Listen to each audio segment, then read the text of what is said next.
Welcome to my abode, stranger. Hmm. You appear to be lost. You are? Well, I'm just a small witch that lives in this lovely forest. I will say that people who find me are usually those seeking something in particular. Do you have any idea what you might be seeking, stranger? Hmm? You believe you're simply lost? In what way? I see. Well, unless you came to chat, you've already made the grand mistake of disturbing my midday nap.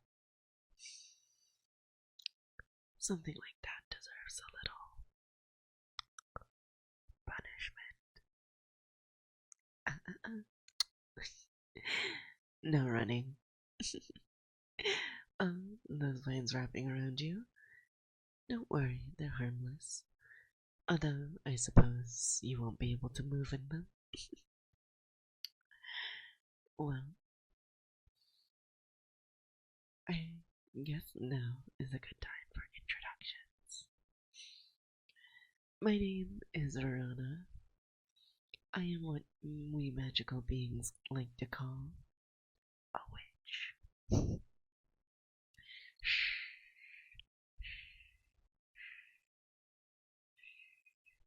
Stop struggling. You're really just going to give yourself bruises, trying to get out of those vines, and we wouldn't want to mar your lovely skin. Now, where was I?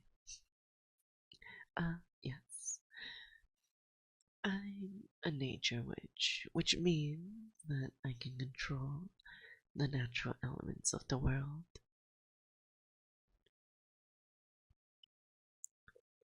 And that includes those vines holding onto your delicate little wrists.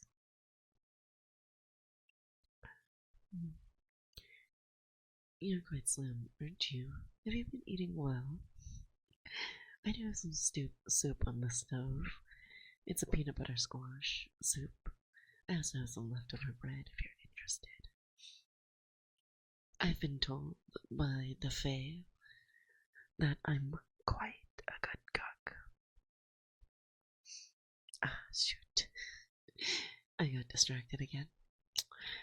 I'm quite sorry. I have the ability to go on tangents sometimes. As you might expect, living out here, I so rarely get company. In fact, the last person that showed up, I turned into a tree. They're sitting outside somewhere. Oh, you want to know which person or which tree, sorry, was formerly a person? Well, I can't really answer that. Last time I asked the trees about it, they seemed to be quite content with their life. And the person who became a tree was asking for it. Apparently, they lived quite a dreadfully fast-paced life in a city, and they wanted some time to be alone with themselves and reflect. Naturally, being the nice witch I am, I granted their request and turned them into a lovely elm tree. Oh, don't give me that dirty look. They liked it. And it's not like I'm going to turn you into a tree. That doesn't seem right for someone like you. You know, you remind me of a familiar I had a long time ago. The familiar, if you aren't aware, is a witch's companion. Perhaps pet might be a better word. It was a cat. I called her Luna. She always used to get so flummoxed all the time, just like you currently are. It took me a long time before she finally allowed me to get close and pet her. You remind me a lot of her. Both of you are similarly prickly. Well, at the very least, you're struggling to give me an idea of what I plan to do with you. I did tell you deserve a bit of punishment, isn't that right? Don't worry. I suppose for you, you might not see it as punishment at all. After all, I make sure that everybody that comes to my hollow leaves a changed person. Or tree. As for you, well, I've been thinking it's quite lonely being here by my lonesome. I might need a new pet around. Felicia Agripatia. Shh, shh, hush. What did I do to you? Don't worry. The spell takes a little bit of time to get into effect. I did say I was a nature witch. I can control natural elements, which includes how people can look, including myself. Now, it might tingle a bit. Do you feel it? Your ears growing in? They're very cute and very fluffy. I can't wait to pet them. Oh, yes. Don't worry about your normal ears. They'll just fall off. It's fine. I think. To be quite honest, I only learned how to cast this spell in my apprenticeship. My master used to use it as a punishment for me all the time.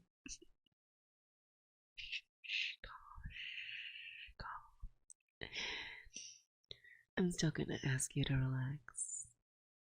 Hush, you're not being turned into a cat. Specifically, the animal. You're being turned into a cat girl, alright? Unfortunately, a cat would not be able to do my chores. But I do want to make you my pet.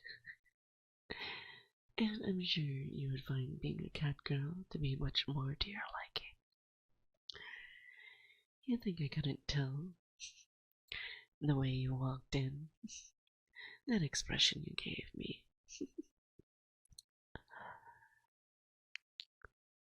I know you wanted to become a cute little cat girl. Isn't that right? Yes. You want this? You're becoming quite pretty now. Your face is narrowing down, your hips widening. And is that your waist thinning out? Be careful of the tail that's growing out. Sometimes it gets caught in the pants. Though, I guess with your new figure, I might have to sew you a new pair. I'll put that on my checklist for later. Bye. Look at you.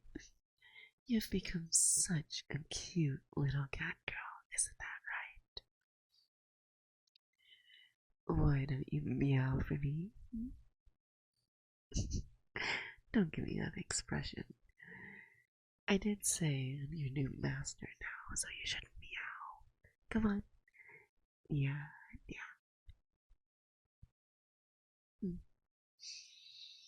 Fine. I guess I'll have to work on behavioral training later. It took a while before I was able to meow for my master. Oh, yes. How could I forget? A cute pet like you deserves a collar. How about this one?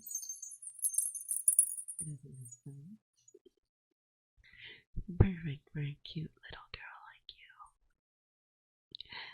No, no, no, come on. Stop. Struggling.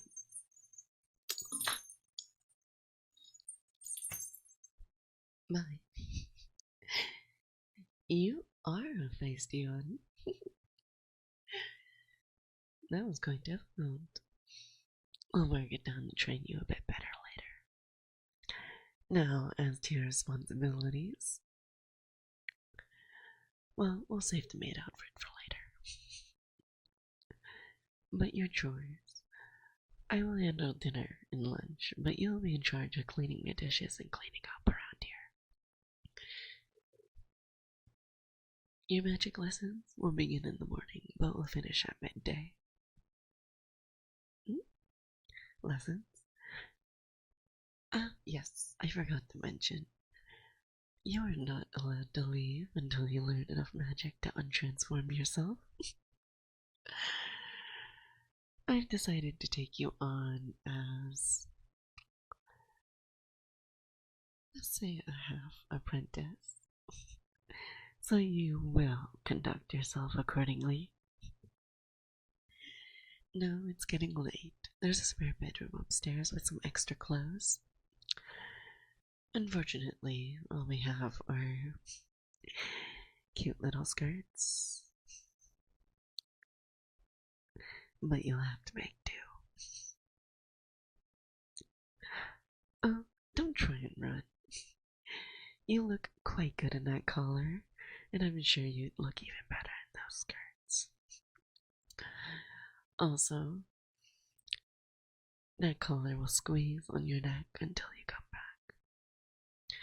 And, as I mentioned earlier, we wouldn't want to bruise your lovely neck anymore, would we?